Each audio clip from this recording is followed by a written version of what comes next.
मेरा स्क्रीन दिख रहा सबको?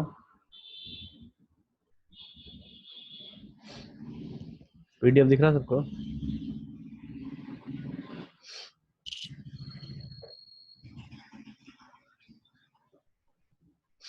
ठीक है।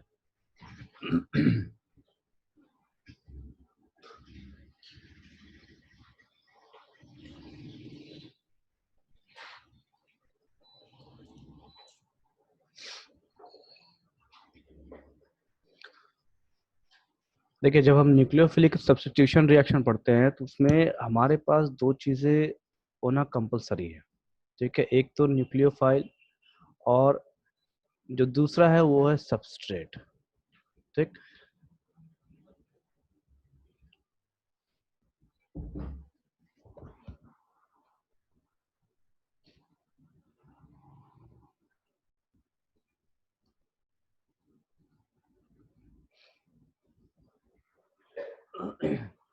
सबस्ट्रेट को मैं ये भी लिख देता हूँ कि पॉजिटिव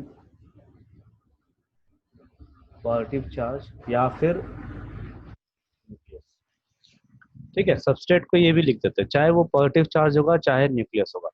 तो आपको जो भी दिया जाए रिएक्शन में, आपको ऐसा मैकेनिज्म तैयार करना है। देखो, होता क्या है ना कि हम हर किसी का मैकेनिज्म मतलब याद नहीं कर सकते, तो आपको समझना पड़ेगा चीजों को। तो ये बेसिक फंडा है जो मैंने आपको पहले भी बताया है कि न्यूक्लियोफाइल जो है वो पॉजिटिव चार्ज वाले को अट्रैक्ट करेगा। तो इस जगह पे आप देखो, हम यहाँ पे दो तरीके से इसको लेके चल सकते हैं, इस रिएक्शन को हम दो तरीके से चला सकते हैं। कैसे? तो आप आर ले लीजिए, आर CH2 और OH। ठीक है। अभी चूंकि हमको पता है कि ऑक्सीजन जो है ये इलेक्ट्रोनेगेटिव एलिमेंट है मेरा, तो इलेक्ट्रोनेगेटिव एलिमेंट है तो ये क्या करेगा, इलेक्ट्रॉन्स को अपनी तरफ खींचेगा। ठीक।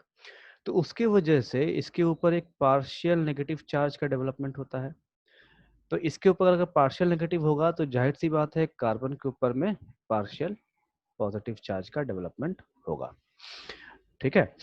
अब हम चले आते हैं अपने इस वाले पे, HX के ऊपर।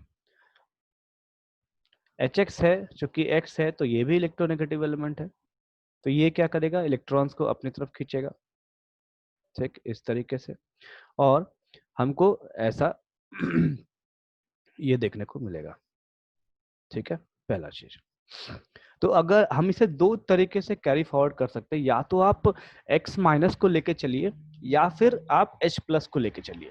तो अगर आप X माइनस को लेके चलते हैं, ठीक है, अगर हम X माइनस इसको लेके चलते हैं तो ये क्या करेगा, ये किसको अट्रैक्ट करना चाहिए, इसको जाके अट्रैक्ट करेगा। ठीक है, नेगेटिव वाला पॉजिटिव को अट्रैक्ट करेगा। तो एक प्रोसेस मेरा ये होगा। तो अगर ये जाके इसको अट्रैक्ट करता है, X माइनस जो है अगर कार्बन को अट्रैक्ट करता है, तो उससे पहले क्या फॉर्म होना चाहिए, उससे पहले मेरे पास एक कार्बोकेटायन का फॉर्मेशन होना चाहिए। ठीक है, तो ये मेरा फर्स्ट स्टेप हो गया, मान लीजिए ये फर्स्ट स्टेप है, ये फर्स्ट स्टेप। उसके बाद ये सेकंड स्टेप मेरा ऐसा तैयार हो जाएगा, R CH2 with plus sign. ठीक। और तब ये आके इसको अटैक करेगा। ठीक है, अटैक करेगा। तो यहाँ पे जो हमें तीसरा में प्रोडक्ट मिलेगा थर्ड स्टेट में,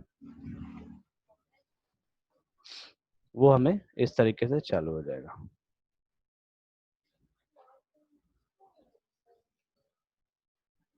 ठीक है, अब देखो फाइनल प्रोडक्ट हमारे पास हमारा यही तो है। ये फाइनल प्रोडक्ट हमारा यही तो है जिसे मैं हाईलाइट कर रहा हूँ बॉक्स में। ठीक है, हम फाइनल प्रोडक्ट पे आ गए यहाँ पे। ठीक, ये हमारा फाइनल प्रोडक्ट हो गया। इसे मैं थर्ड नंबर लिख देता हूँ यहाँ पे। तो एक एक स्टेप तो ये हो गया। ठीक है, अभी दूसरा स्टेप जो है दूसरा स्टेप क्या है हमारे पास? तो हमने क्या देखा था कि H प्लस और X माइनस हमको ये मिला था HX से। तो दूसरा क्या है? अभी चूंकि देखो यहाँ पे दूसरा मेथड हमारे पास दिया हुआ है। दूसरा मेथड में ये है कि यहाँ पे ऑक्सीजन के पास लोन पेयर इलेक्ट्रॉन्स है। ठीक, तो मैंने आपको क्या कहा था कि जो न्यूक्लियोफाइल्स है वो न्यूक्लियोफाइल्स को हम 3 हिस्सों में तोड़ते हैं। सबसे पहला हिस्सा स्ट्रॉन्ग न्यूक्लियोफाइल्स,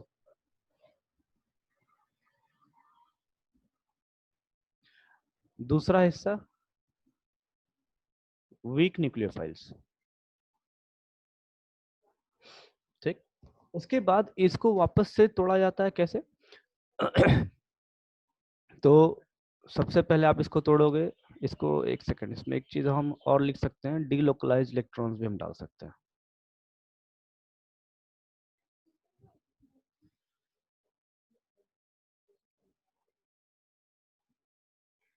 ठीक है, अभी स्ट्रांग में कौन कौन सा आ जाएगा?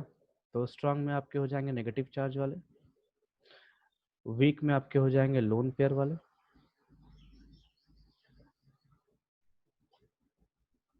देखो मैं बार बार बोलता हूँ एक ही चीज, रिएक्शंस आपको रटना पड़ेगा, चाहे कितने भी रिएक्शंस हो, 5,000 हो या 50,000 हो, आपको रिएक्शंस रट के ही लेना पड़ेगा।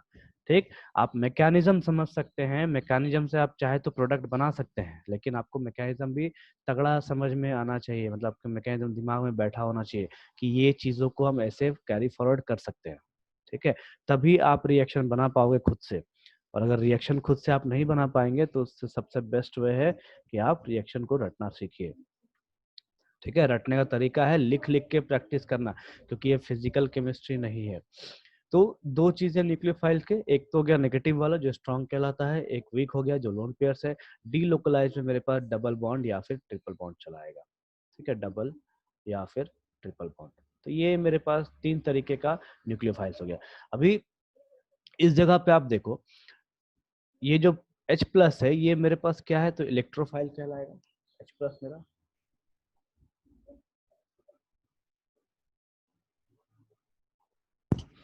ठीक है, ये H प्लस इलेक्ट्रोफाइल कहलाएगा। अभी इलेक्ट्रोफाइल का काम क्या होगा कि ये न्यूक्लियोफाइल को अटैक करे।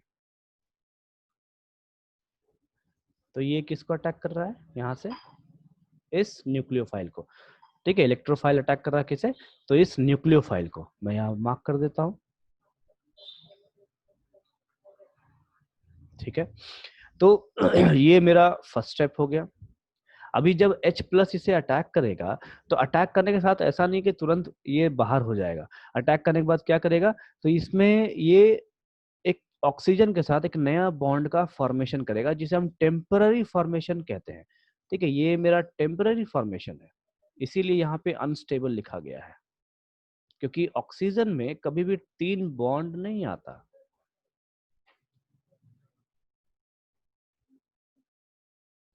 ठीक है, तो इलेक्ट्रोनेगेटिविटी की वजह से ये क्या करेगा? कार्बन के जो इलेक्ट्रॉन है वो अपनी तरफ खींचता है, और उसके वजह से यहाँ पे एक कार्बोकेटायन का फॉर्मेशन होता है। जैसा फॉर्मेशन हमने फर्स्ट मेथड में देखा, वही फॉर्मेशन हमें यहाँ पे सेकंड मेथड में भी देखने को मिल रहा है। ठीक है, मैं यहाँ लिख देता हूँ formation of carbocation.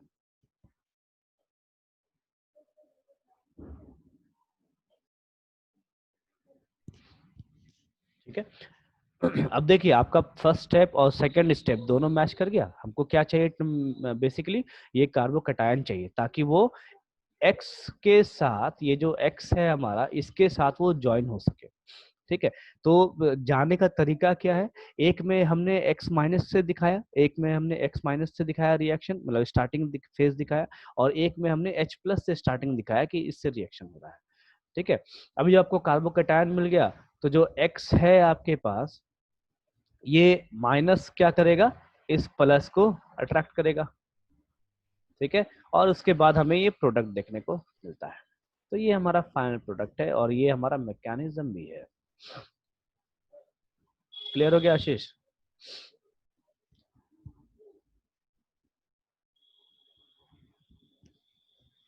Ashish clear है?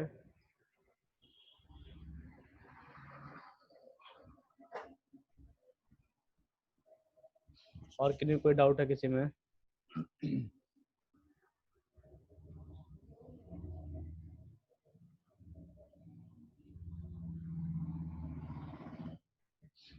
और किसी कोई पॉइंट में डाउट है?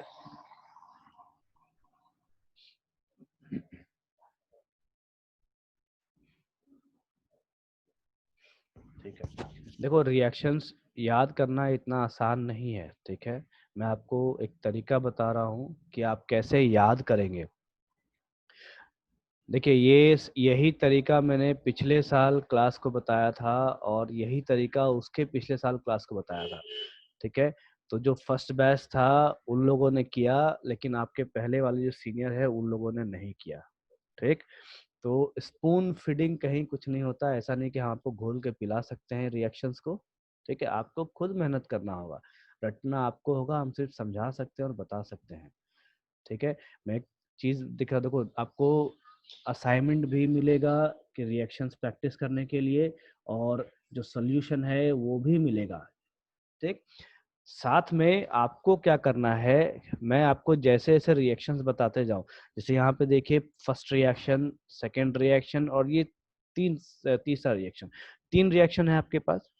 तीन में से टोटल कितने हैं, तो एक, दो, तीन, चार, और एक यहाँ पे पांच है। ठीक है, ध्यान से देखो, ये आपको प्रैक्टिस करने के लिए मैं बता रहा हूँ, प्रैक्टिस कैसे करना है। आपको क्या करना है, फिल इन द ब्लैंक्स बना के लेना है। ठीक है, आप स्टार्टिंग से अगर ये काम करेंगे तो आपके पास थोड़ा थोड़ा रिएक्शन रहेगा, लेकिन छोड़ दोगे अगर, तो आपके पास एक बार में 5,000 रिएक्शन चले आएंगे। ठीक है, तो फिल इन द ब्लैंक्स आपको कब बनाना है। अब कैसे आप बनाएंगे, तो आप हेडिंग नहीं लिखेंगे, इस चीज का कोई हेडिंग नहीं लिखेंगे आप। सबसे पहला तरीका आपके पास आएगा RH, ठीक है, प्लस यहाँ पे आप डैश मार्क करेंगे, यहाँ पे एरो देंगे, यहाँ पे UV लाइट देंगे, और यहाँ पे आप RCl लिखेंगे, प्लस HCl आप लिखेंगे यहाँ पे। ठीक है, तो ये एक रिएक्शन हो गया जो आपने बनाया। उसके बाद दूसरा आप इसी को लिखेंगे, RH प्लस Cl2। ठीक, और यहाँ पे आप डैश देंगे। ठीक, फिर यहाँ लिखेंगे RCl प्लस HCl। ठीक है, फिर तीसरा फिल इन द ब्लैंक्स आप बनाएंगे, RH प्लस Cl2, यहाँ पे आप देंगे H न्यू। ठीक है, यहाँ पे आप डैश देंगे, प्लस लिखेंगे HCl। ठीक है, अब देखो ये जो रिएक्शन है उसके बाद आप क्या करेंगे, आपको वर्डिंग्स में करके लिखना है, जैसे मैंने आपसे टेस्ट लिया था हाइड्रोकार्बन्स में। ठीक है, वर्डिंग्स के हिसाब से तो आपको कैसे चलना, व्हेन ऐसे व्हाट हैपेंस व्हेन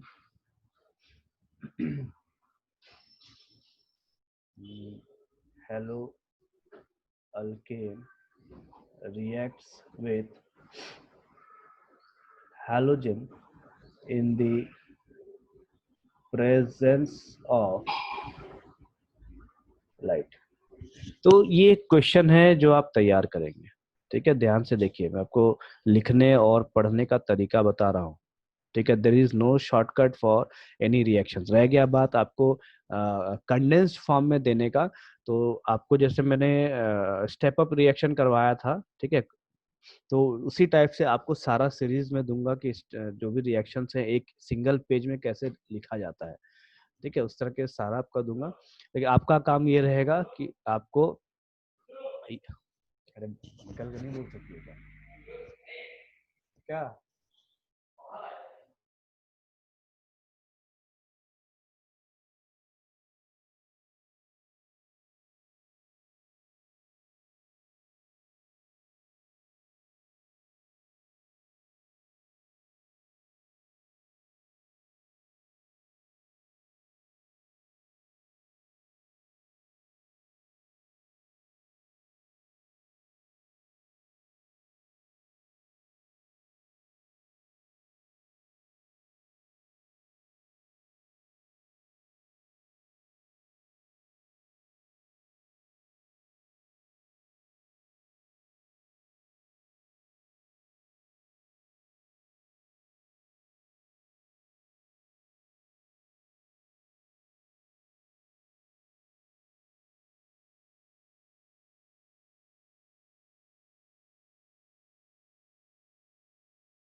ठीक है, अभी देखो ये आपके ऊपर है कि आप कितना प्रैक्टिस करते हैं रिएक्शंस का, ठीक है। तो मैंने आपको एक तरीका बताया है रिएक्शंस को प्रैक्टिस करने के लिए। रह गया बात असाइनमेंट्स का और क्वेश्चन देने का, तो वो मैं आपको चैप्टर के साथ देता चला जाऊंगा बीच बीच में। समझ में आया सबको क्या करना है?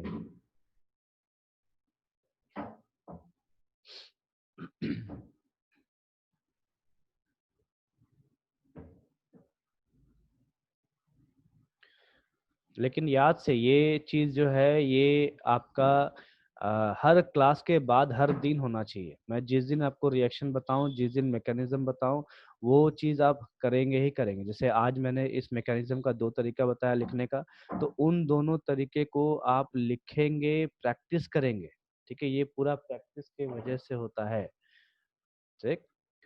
देन चलिए अब हम आगे चलते हैं। देखो नेक्स्ट लास्ट मैंने कल आपको यहाँ पे रिएक्टिविटी ऑर्डर बताया था, ठीक है। देन नेक्स्ट है हमारे पास HI is maximum reactive so it reacts readily with 1 2 and 3 alcohol, ठीक है। हाइड्रोजन आयोडाइड जो है ये सबसे ज्यादा रिएक्टिव होता है। तो रिएक्टिव होने का रीजन क्या है कि जैसे जैसे हम पीरियोडिक टेबल में ऊपर से नीचे आएंगे, ठीक, जैसे फ्लोरीन, क्लोरीन, ब्रोमीन, आयोडीन, ठीक। तो इसमें इस चीज को तो हम फिलहाल भूल ही जाते हैं, इससे हमको कोई मतलब नहीं, ठीक है। तो जैसे सब नीचे आएंगे वैसे वैसे इसका एक सेकंड, वैसे वैसे क्या है इसका जो साइज है वो साइज इंक्रीज करेगा, ठीक है, साइज जो है वो बढ़ेगा। तो अगर साइज बढ़ेगा तो मैं ये कह सकता हूँ कि जो हाइड्रोजन और जो आयोडीन के बीच में फोर्स ऑफ अट्रैक्शन है वो थोड़ा वीक हो जाएगा, ठीक है, वीक हो जाएगा। तो इसे हम आसानी से तोड़ सकते हैं और तोड़ने के बाद हम इसका H+ और I- आसानी से बना सकते हैं, ठीक है। तो इस तरीके से जो रिएक्टिविटी है वो HI का हमें सबसे ज्यादा देखने को नहीं मिलता है, ठीक है। HI का सबसे ज्यादा देखने को नहीं मिलता, सॉरी देखने को मिलता है। तो इसीलिए कहा जाता है कि HI is maximum reactive so it's react readily with 1 2 and 3 alcohols। Then HCl and also 1 alcohol, मतलब 1 डिग्री अल्कोहल, HCl और 1 degree alcohol are less reactive, so ZnCl2 or some amount of H2SO4 is needed to increase the reactivity, ठीक है। यहाँ पे क्या कहा गया है कि 1 डिग्री अल्कोहल जो है वो लेस रिएक्टिव है, जिसके वजह से हम ZnCl2 यूज करते हैं। अब इस जगह पे देखो कि यहाँ पे देखिए इस रिएक्शन जो मैकेनिज्म आपको बताए थे, इस मैकेनिज्म में यहाँ पे ZnCl2 यूज किया गया है, ठीक है। ये देखो यहाँ पे ZnCl2 यूज किया गया है। इस ZnCl2 का ZnCl2 का काम क्या है कि जो अनस्टेबल प्रोडक्ट हमको मिल रहा है वहां पे इस H2O को बाहर निकालना। ठीक है, ये जो H2O है इसको बाहर निकालने का काम करता है ZnCl2। ठीक है, मैं यहाँ लिख दे रहा हूँ ZnCl2 removes H2O। ठीक, इसका बेसिकली काम यहाँ पे ये है। तो वही चीज और वही चीज यहाँ पे ZnCl2 करता है या फिर H2SO4, ये दोनों करते हैं। ठीक है, तो जो यहाँ पे देखो H2O का जो फॉर्मेशन होगा, अगर हम मैकेनिज्म बनाए तो ये जो हाइड्रोजन है ये जाके इसके साथ H2O का फॉर्मेशन करेगा, और H2O के फॉर्मेशन में या तो ये ZnCl2 यूज करेंगे, चाहे हम यहाँ पे H2SO4 यूज करेंगे। और ये दोनों का काम क्या है? दोनों का काम है यहाँ पे वाटर को निकाल के बाहर फेंक देना और हमारा प्रोडक्ट बनाना, मतलब हमें हेलो अल्केन बना के तैयार करना। ठीक है, अब देखो eight normal condition, second step लिखा गया है एट नॉर्मल कंडीशन। इस नॉर्मल कंडीशन में क्या दिया है? कोई भी हमने यहाँ पे कोई भी सॉल्वेंट यूज नहीं किया। देखो ये दोनों जो है ना, मैंने आपको सॉल्वेंट पढ़ाया था फर्स्ट क्लास में ही, ठीक है, फर्स्ट या सेकंड क्लास में। तो यहाँ पे ये सॉल्वेंट है। सॉल्वेंट मैंने क्या कहा था कि ये एक सरफेस प्रोवाइड करते हैं, एक एक एरिया जनरेट करते हैं जिसमें कि सबस्ट्रेट और न्यूक्लियोफाइल दोनों रिएक्शन शो करे। ठीक है, अगर जिन लोगों ने नहीं देखा है वो वीडियो, आप सेकंड वीडियो देख सकते हैं, सेकंड वीडियो में ये चीज है। ठीक है, तो ये सॉल्वेंट है। अब सॉल्वेंट का काम क्या है? तो वो एक एक फेवरेबल कंडीशन प्रोवाइड करे जिससे कि न्यूक्लियोफाइल और जो मेरा सबस्ट्रेट है वो रिएक्शन को शो करता हो। तो यहाँ पे जो नॉर्मल कंडीशन में यहाँ दिखाया गया है, यहाँ देखिए कोई भी सॉल्वेंट यूज नहीं किया गया है, यहाँ कोई भी सॉल्वेंट नहीं है। ठीक, जिसके वजह से यहाँ पे कोई भी रिएक्शन देखने को हमें नहीं मिल रहा है। तो ये फर्क है सॉल्वेंट का और विदाउट सॉल्वेंट का। ठीक, तो सॉल्वेंट का मेरे ख्याल से आप लोग को क्लियर हो गया होगा सॉल्वेंट का काम क्या है। तो आप वो वीडियो पक्का देखें जहाँ मैंने सॉल्वेंट के बारे में बताया है।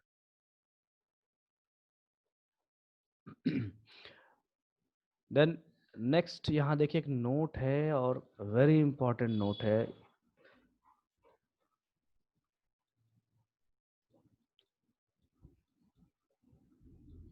ये आपके कंपटीशन पॉइंट ऑफ व्यू से बहुत इंपॉर्टेंट है और बोर्ड पॉइंट ऑफ व्यू से। Lucas reagent HCl plus ZnCl2 is called Lucas reagent. ये ऑब्जेक्टिव में पूछता है कि लुकास रिएजेंट का कंपोजिशन क्या है। ठीक है, लुकास रिएजेंट का कंपोजिशन क्या है? HCl plus ZnCl2 is known as Lucas reagent and alcohol gives turbidity with Lucas reagent. Turbidity कहने का मतलब है गंदगी जैसा नेचर। जैसे आप देखो, अगर आप कोई तालाब का पानी है, तालाब के पानी को आप क्या कीजिए, एक गिलास में लेके चले आइए। ठीक, उसके बाद समंदर का पानी है उसे एक गिलास में लेके चले आइए, और आपके घर पे जो नॉर्मल फिल्टर वाटर है उसे एक गिलास में लेके चले आओ। तो यहाँ पे मैं लिख देता हूँ पॉन्ड वाटर, यहाँ पे सी वाटर है, और यहाँ लिख दे रहा हूँ फिल्टर वाटर।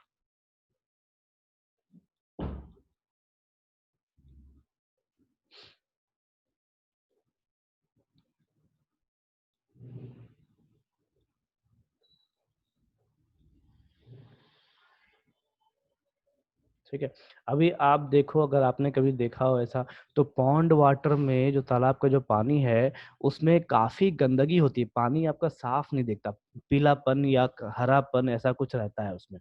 तो उसके बाद आप देखोगे सी वाटर में, तो सी वाटर जो है, समंदर का जो पानी है, भले खारा हो लेकिन आपको वो ज्यादातर साफ दिखता है। ठीक है, उसका घर का फिल्टर पानी ले लो, वो आपको प्योर एकदम पूरा साफ दिखता है, एकदम क्लियर दिखता है। तो टर्बिडिटी हमको बताता है कि कोई भी पानी कितना गंदा है। ये जो टर्बिडिटी वर्ड है ये हमको बताता है कि कोई भी पानी कितना गंदा है। तो लुकास रिएजेंट जो है वो इसमें यूज करते हैं अल्कोहल्स को डिटरमाइन करने के लिए। ठीक। तो अल्कोहल में कैसा फंडा है कि टर्बिडिटी किसके साथ कितने समय में वो देता है, वो टेस्टिंग ये बताता है हमें। ठीक। तो जब हम 1 डिग्री अल्कोहल के साथ इसे ट्रीट करेंगे तो टर्बिडिटी का जो टाइम है वो 30 मिनट है, मतलब आधे घंटे में वो उसे गंदा करता है। ठीक है, ध्यान रखिए कि लुकास रिएजेंट अल्कोहल को गंदा करने के काम में आता है। इस चीज को हम ऐसे याद रख सकते हैं। ठीक है, मैं यहाँ लिख देता हूँ, Lucas reagent is used Lucas reagent alcohol को गंदा करने में काम आता है। ठीक है,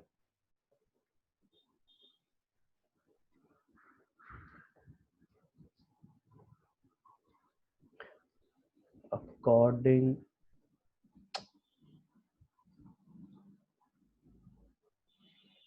according to above test। ठीक है, आप इस चीज को ऐसे याद रख सकते हैं। तो यहाँ पे देखिए कि जब हम फर्स्ट 1 डिग्री अल्कोहल की बात कर रहे हैं तो 1 डिग्री अल्कोहल में जो टर्बिडिटी है, मतलब गंदा करता है, वो 30 मिनट में गंदा करता है। जब 2 डिग्री अल्कोहल की हम बात करें तो वो जो टर्बिडिटी है वो 5 मिनट में देखने को मिलती है। और जब 3 डिग्री अल्कोहल की हम बात करें तो टर्बिडिटी हमें 1 मिनट में देखने को मिलती है। तो जब 1 डिग्री, 2 डिग्री और 3 डिग्री अल्कोहल को डिफरेंशिएट करना हो, मतलब फाइंड आउट करना, अगर आपको अल्कोहल दिया है, एक्चुअली जो टेस्टिंग होती है वो टेस्टिंग में आपको पता करना होता है कि ये कौन सा अल्कोहल है। अगर तो हम लिकास रिएजेंट के मदद से हम ये पता कर सकते हैं। ठीक है, कि जो गिवन अल्कोहल है वो 1 डिग्री है या 2 डिग्री है या फिर 3 डिग्री है। ठीक है, तो 1 डिग्री होगा तो आधे घंटे में करेगा, 2 डिग्री होगा तो 5 मिनट में करेगा, और 3 डिग्री होगा तो ये 1 मिनट में उस अल्कोहल को गंदा करेगा।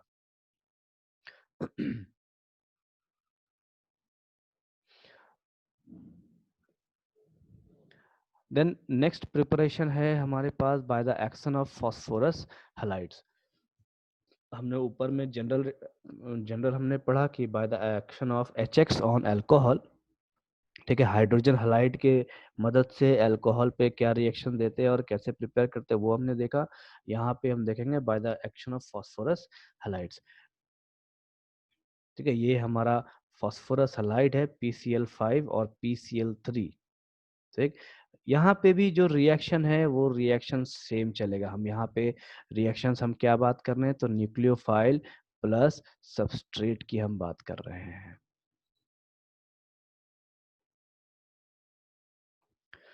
ठीक है, न्यूक्लियोफाइल प्लस सबस्ट्रेट की बात कर रहे हैं। तो मैकेनिज्म अगर हम देखेंगे तो मैकेनिज्म वही दिखने वाला है, फॉस्फोरस अलग हो जाएगा, क्लोरीन अलग हो जाएगा। क्योंकि यहाँ पे 5 क्लोरीन है तो इस वजह से रिएक्शन में हमें बाय प्रोडक्ट भी देखने को मिलेगा। ठीक है, इस चीज का ध्यान रखिए। अब देखिए यहाँ पे एक टर्म जिक्र किया गया है SN1 मैकेनिज्म। ठीक, तो ये भी आगे हम पढ़ेंगे इस चैप्टर में। सबसे पहला, अल्कोहल किससे रिएक्ट कर रहा है, PCl5, तो हमें प्रोडक्ट क्या मिलेगा, RCl, POCl3 और HCl। RCl, POCl3 और HCl। ठीक, ये हमारा पहला प्रोडक्ट है। उसके बाद यहाँ पे वापस से हम अल्कोहल यूज करेंगे और PCl3 यूज करेंगे। ठीक है, हमें प्रोडक्ट क्या मिलेगा, RCl प्लस H3PO3। आपको ये चीजें याद रखनी होगी कि फॉस्फोरस हलाइड जो है हमें किसके साथ मिलेगा और फॉस्फोरस ऑक्सीक्लोराइड जो है हमें वो किसके साथ मिलेगा। मैकेनिज्म सबका सेम होगा। ठीक, ROH। ठीक है, ROH के साथ आप वापस से इसे इस तरीके से ट्रीट कर सकते हैं। इसे आप ब्रेक करेंगे और ये ऐसा ट्रीट होगा।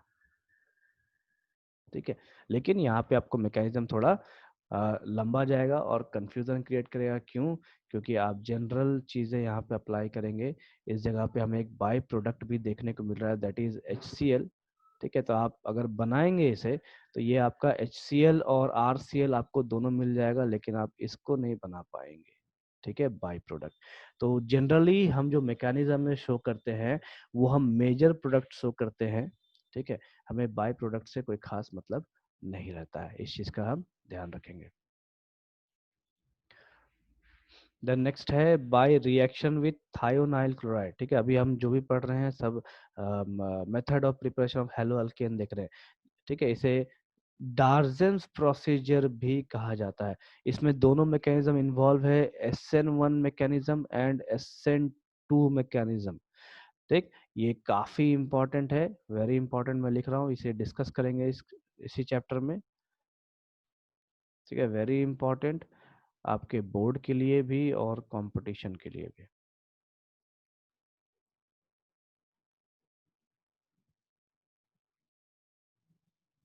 ठीक है, सेम प्रोसेस, अल्कोहल रिएक्ट करेगा थायोनाइल क्लोराइड से SOCl2 से। यहाँ पे पायराइडीन यूज किया गया है एज ए सॉल्वेंट।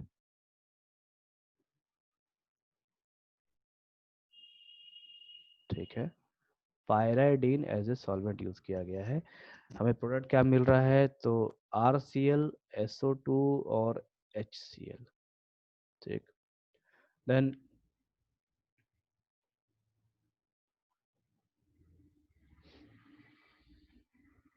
नेक्स्ट है बोरोडीन हंस डिकर रिएक्शन। एक चीज और, जहां जहां आपको नेम रिएक्शन देखने को मिलता है वो नेम रिएक्शन आपको कंप्लीटली याद करना है उसके नाम के साथ। जैसे यहाँ पे अभी तक आपको ये पहला नेम रिएक्शन देखने को मिला, दैट इज डार्जेंस प्रोसीजर। ठीक है, आपको इस नाम के साथ याद करना है। और इसके अलावा मैं आपको 30 नेम रिएक्शंस और दूंगा जो बहुत इंपॉर्टेंट है। ठीक है, देन नेक्स्ट रिएक्शन है बोरोडेन हंस डिकर रिएक्शन। ये सभी साइंटिस्ट के नाम है, ध्यान रखिएगा। तो साइंटिस्ट के नाम की वजह से जो भी रिएक्शंस आते हैं वो आपको इंपॉर्टेंट लिख के लेना है। बोरोडिन हंस डिकर रिएक्शन में हमारे पास RCOOAG, ठीक है, सिल्वर यूज किया जाता है, silver salt of fatty acids कहेंगे इसे। ठीक है, ये बनता कैसे है, तो कार्बोजिलिक एसिड से जब H निकलेगा तो जाके आपको सिल्वर सॉल्ट मिलेगा। ठीक है, तब जाके आपको सिल्वर सॉल्ट देखने को मिलेगा। ठीक, वापस से हमारे पास CCl4, ये एक सॉल्वेंट है, ये एक सॉल्वेंट है। देखो मैं हर रिएक्शन में इस चीज को लिख रहा हूँ ताकि आपको जनरल रिएक्शन का अंदाजा हो जाए। ये मेरे पास न्यूक्लियोफाइल है और ये मेरा हो गया सबस्ट्रेट।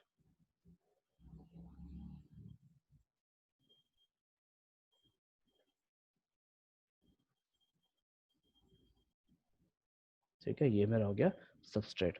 तो न्यूक्लियोफाइल कैसे टूटेगा, न्यूक्लियोफाइल तोड़ने का फिर वही तरीका है कि X2 आपको दिया है, X2 में देखिए ध्यान क्या रखना है, बोरोडिन हंसडिकर रिएक्शन में सिर्फ Cl2 और Br2 ही यूज किया गया है। ठीक, यहाँ पे आप एक नोट बनाएंगे कि fluorine and iodine is not used. यहाँ पे मैं लिख दे रहा हूँ,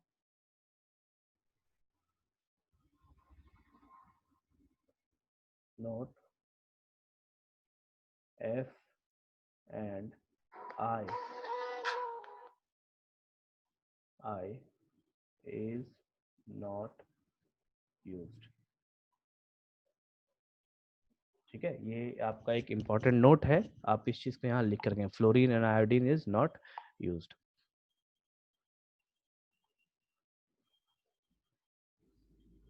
ठीक, वापस से ये टूटेगा कैसे, तो ये टूटेगा आपके x dot plus x dot में, चूंकि सेम एटम्स यहाँ पे यूज हो रहे हैं, सेम मॉलिक्यूल वाले एटम, सॉरी सेम एटम्स वाले मॉलिक्यूल यूज हो रहे हैं, तो ये फ्री रेडिकल में ब्रेकआउट होगा। ठीक है, फ्री रेडिकल में ब्रेकआउट होगा क्योंकि फिर से ये न्यूक्लियोफाइल है।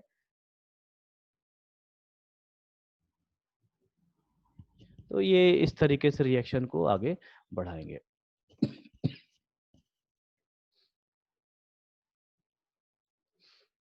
देन नेक्स्ट रिएक्शन है हमारे पास बाई हैलाइड एक्सचेंज। ठीक है, हैलाइड एक्सचेंज कहने का मतलब है कि जो हैलोजन एटम्स हैं वो एक दूसरे से एक्सचेंज होके, मतलब एक दूसरे को धक्का मुक्की करके एक दूसरे को अपने जगह से हटा के तब जाके आपको रिएक्शन शो करते हैं।